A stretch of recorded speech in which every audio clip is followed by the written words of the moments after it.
老人常说坐月子不能用空调，会落下月子病的，完了家里就会因为开不开空调而产生矛盾，是不是？对。切记，我们的产妇和宝宝是最怕热的，千万不要捂着。传统观念就是你得穿得很厚，还不能吹风，结果我们的妈妈就一身一身的出汗，对身体恢复也没有帮助。其实这时候出汗排出的就是水分，并不是说出汗就代表太虚弱了。你想想，妈妈每天喂奶出那么多汗，伤口还没恢复，再让捂着不透风，心情能好吗？想要产妇和宝宝能舒适一点，用空调的时候只要不让风直接对着人吹是没有问题的。咱们可以给家里面的空调装一个月子挡风板，或者直接选择一款防直吹的母婴空调，最好选择出风口导风板比较大的空调，像海信新风空调、小氧吧 X7这种加长加宽的，就完全不用担心出来的风会从四周跑出来漏风了。而且吹出来的风是那种让人感觉到很舒服的柔风，房间温度变了，但是却感觉不到有风。加上出风口这里的机械臂可以360度灵活控制风向，能4向出风，温度也更均匀，更适合宝宝房间，妥妥的防直吹神器。而且好几种不同的送风模式，动动嘴巴就能吹到想要的风。像家里暖气没拉那会儿，或者是在南方。你好，哈利，打开地毯风。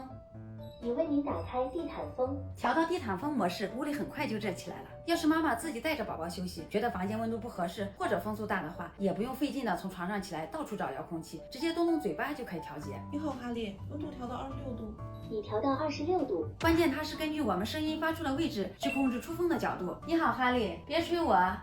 已避开您吹风，你看它就吹不到你了，不会怼着人吹就很方便。而且它还有新风功能，就算冬天的雾霾天气，家里的门窗一直都关着，也不会觉得憋闷。还搭载了 TVOC 传感器，在我们打开新风的同时，就能根据这里的颜色变化来判断家里的空气好不好，特别直观。宝宝呼吸的每一口好空气看得见才安心。它还拥有离子除菌，家里有老人或者小宝宝的，都能拥有母婴级健康舒适的环境。所以不管冬夏，只要空调方法使用得当，该开就开，这样不管产妇还是宝宝，它都舒服。